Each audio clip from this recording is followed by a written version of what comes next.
Hello students, so in this video we will cover chapter 5, that is functions of depository participant with respect to account operations.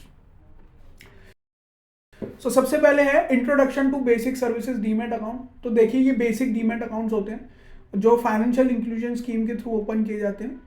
और financial inclusion आपको याद होगा in the year 2014 जब central government ने basic savings account open किए थे बहुत remote areas में जाके। मतलब उनका मेन फोकस ये था कि जितने भी लोग हैं दूर दराज के इलाकों में रहते हैं उनके सबके ही सेविंग्स अकाउंट होने चाहिए और वहाँ पे मिनिमम बैलेंस क्या रखा हुआ था, 0 रुपीज़।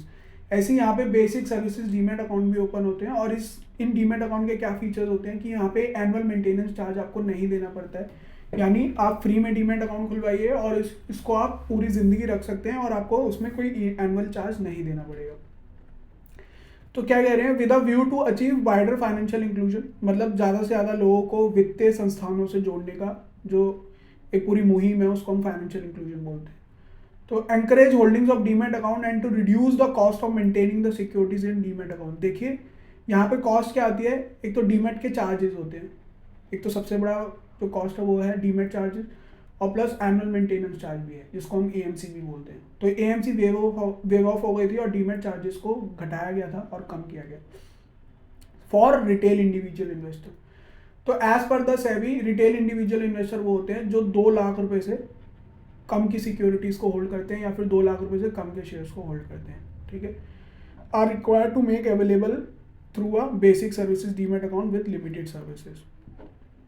क्या क्या है, demat account shall be under the individual categories, मतलब कॉर्पोरेट्स अलाउड नहीं है, ट्रस्ट अलाउड नहीं है, पार्टनरशिप फर्म्स अलाउड नहीं है और आपको केवल इंडिविजुअल कैटेगरी में अकाउंट खोलना है। और वो क्या फीचर है, आपको एएमसी नहीं देना है। एएमसी तब तक नहीं देना है जब तक आपके यहाँ डेट सिक्योरिटीज 1 लाख रुपए से कम है। डेट सिक्योरिटीज कौन सी होती हैं, डेट सिक्योरिटीज वो होती हैं जैसे डिबेंचर्स, जिसको हम डेट सिक्योरिटी बोलते हैं। डिबेंचर्स हो गए, बॉन्ड हो गए, उनको हम डेट सिक्योरिटी बोलते हैं। अगर 1 लाख से ज़्यादा है, 2 लाख तक है, तो आपको 100 रुपये की एएमसी देनी है बस। एएमसी माने एनुअल मेंटेनेंस, मतलब पूरे साल में आपको 100 रुपये उस अकाउंट को मेंटेन करने के देने पड़ेंगे। No AMC shall be levied in the case the value of holdings other than the debt security is ₹50,000। तो डेट सिक्योरिटीज के अलावा कौन कौन से हो सकते हैं, शेयर्स हो सकते हैं। ठीक है, इक्विटी शेयर्स की मैं बात कर रहा हूँ या प्रेफरेंस शेयर्स भी हो सकते हैं। ठीक है, अगर इक्विटी शेयर और प्रेफरेंस शेयर की वैल्यू 50,000 से कम है तो अगेन आपको एएमसी नहीं देना है। A maximum AMC of ₹100 shall be levied if the value of the holdings other than the debt security is between 50,001 and 2 lakh रुपये। तो 2 लाख रुपये इससे कम है तो आपको ₹100 चार्ज देना है बस। Demat account shall be registered for the smart facility, मतलब आपको ईमेल के थ्रू और ऑनलाइन थ्रू सारी फैसिलिटीज मिलेंगी। स्मार्ट फैसिलिटी का मतलब ये है, मतलब ऑनलाइन ऑपरेशन है सारे। आपको वापस ब्रोकर के यहाँ जाना नहीं पड़ेगा उसकी फिजिकल लोकेशन पे। You don't have to visit the physical location of the broker.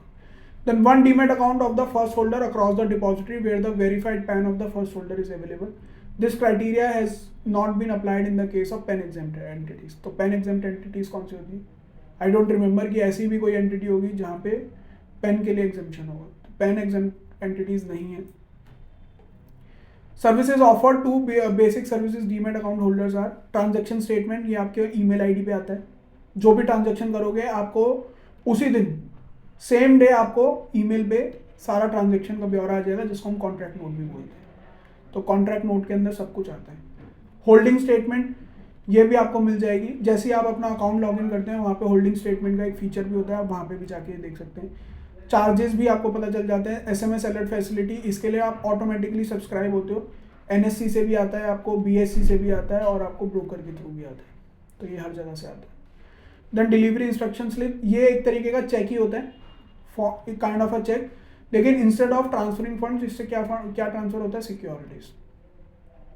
Securities check बोलते हैं हम डिलीवरी इंस्ट्रक्शन स्लिप। जब आप किसी और को अपने शेयर्स बेचते हैं या फिर कहीं और अपने शेयर्स को ट्रांसफर करते हैं तो आपको एक डिलीवरी इंस्ट्रक्शन स्लिप को इशू करना पड़ता है जिसके बेसिस पे वो शेयर्स जो है ट्रांसफर किए जाते हैं। Then operations of a joint account, अगर एक से ज़्यादा लोगों ने सेम डीमेट अकाउंट पे एप्लीकेशन लगा रखी है। So a depository account may be opened and maintained in the names of more than one person. All the joint holders have to sign the application form and acknowledge receipt of a copy of the right and obligation of the documents. The supporting documents and photograph. Supporting document में क्या है, वही again Aadhaar card, pan card, and signature should be provided for all the joint holders and the account opening module presently provides only for up to 3 joint names. तो 3 लोग मिलके एक साथ खुलवा सकते हैं। ये बात आप इसको ध्यान में रखिएगा कि 3 लोग एक साथ मिलके जॉइंट अकाउंट खोल सकते हैं। 3 से ज़्यादा का फीचर अभी नहीं है। Though the beneficial ownership of jointly held security vests in all joint holders, communication about the joint depository account are provided only to the first holder. ठीक है, ये कह रहे हैं कि जो भी शेयर या जो भी सिक्योरिटी आप खरीदेंगे वो तीनों के नाम पे जरूर रहेगी, लेकिन उसकी कम्युनिकेशन मतलब वही जो स्मार्ट फैसिलिटी है या फिर जो ईमेल अलर्ट आएगा या SMS अलर्ट आएगा वो फर्स्ट होल्डर के ही मोबाइल फ़ोन पे या फिर फर्स्ट होल्डर की ईमेल आईडी पे ही सारी कम्युनिकेशन आएगी। The dividend and interest warrant, annual reports and notices for meetings are also issued to the first name joint holder only. अब देखिए कंपनीज को जब वो अपनी एनुअल रिपोर्ट इशू करती हैं तो 200-300 पेजेस की एनुअल रिपोर्ट भी होती है। तो अगर 3 लोगों के नाम पे होगी तो ये थोड़ी है कि कंपनीज 3 लोगों को एनुअल रिपोर्ट ही सेंड करती रहेगी। तो इसलिए जो भी फर्स्ट होल्डर होगा उसी के नाम पे वो एनुअल रिपोर्ट दी जाएगी। So in the event of the death of a joint holder the balance lying in the account can be transmitted, या तो आप उसको डिसॉल्व करवा के ट्रांसफर कर सकते हो on request of the surviving holder और to a new account to be open by the surviving holders.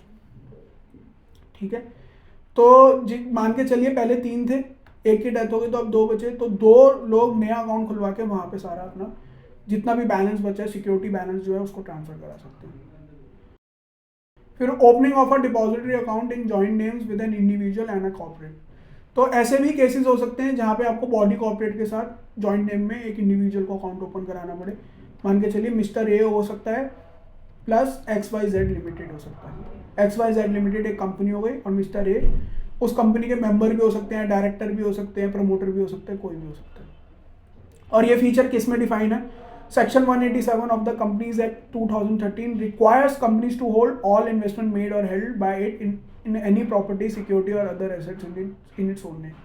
और होता क्या है, देखिए जो होली ओन सब्सिडी होते हैं, कंपनीज जो है दूसरी कंपनीज में इन्वेस्ट करते हैं, तो अगर कोई कंपनी की कोई होली ओन सब्सिडरी है जिसके अंदर वो 100% उसके इक्विटी शेयर्स होल्ड करती है या फिर 100% उसकी वोटिंग राइट होल्ड करती है।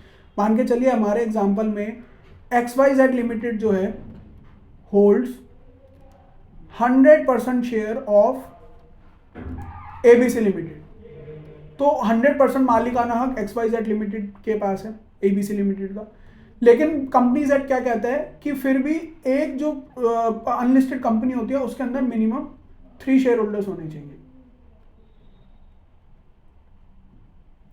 3 शेयर होल्डर्स होनी चाहिए एक पब्लिक कंपनी के अंदर।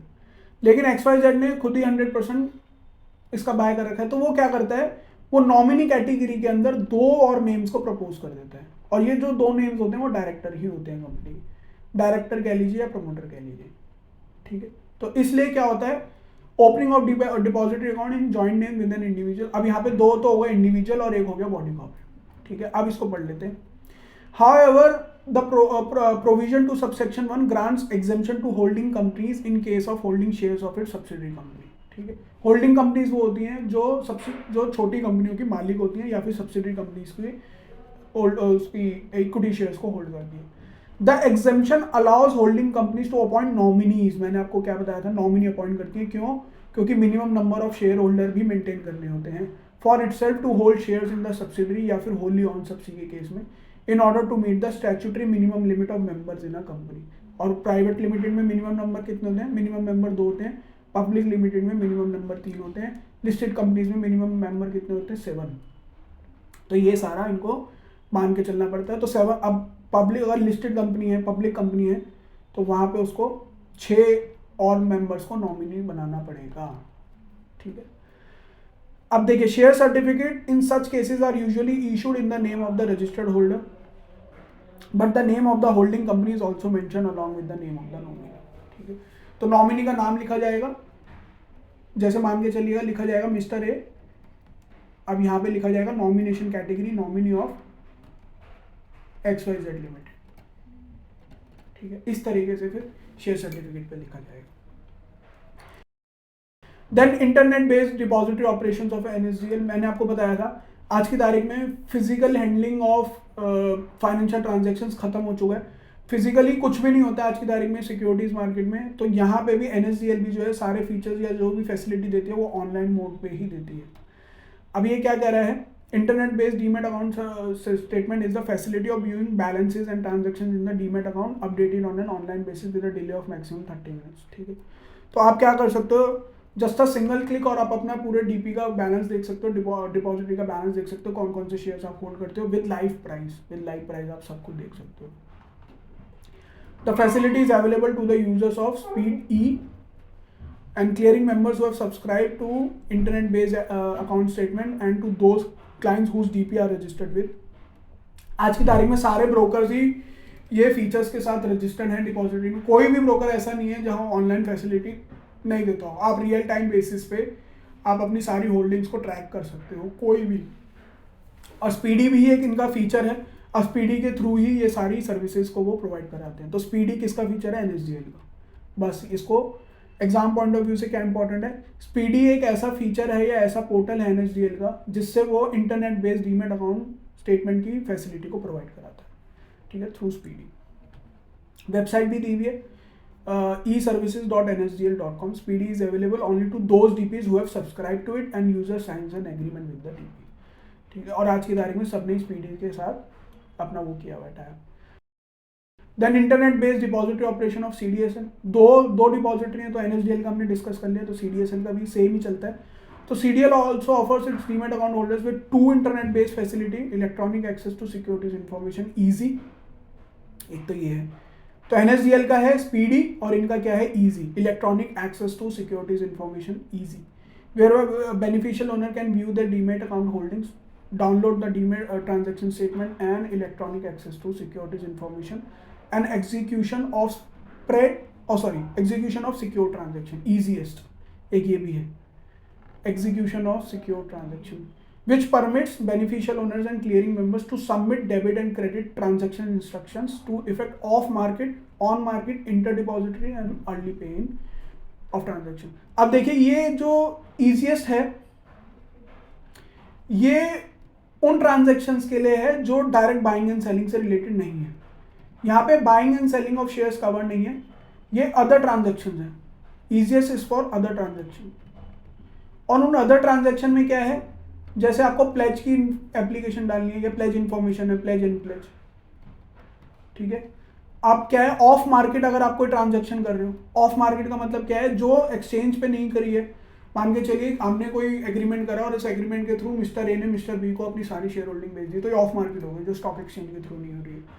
या फिर आपने कोई अर्ली पे इन लगा रखा है।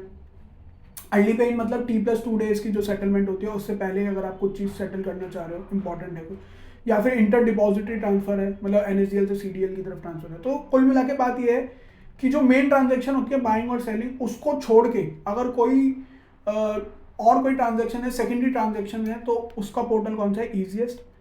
और अगर प्राइमरी कोई ट्रांजैक्शन है, बाइंग एंड सेलिंग ट्रेडिंग वाली ट्रांजैक्शन है, तो उसके लिए क्या पोर्टल है, ईजी, जहाँ पे आप अपना पूरी डीमेट अकाउंट का लेजर डाउनलोड कर सकते हो, ट्रांजैक्शन लेजर को डाउनलोड कर सकते हो।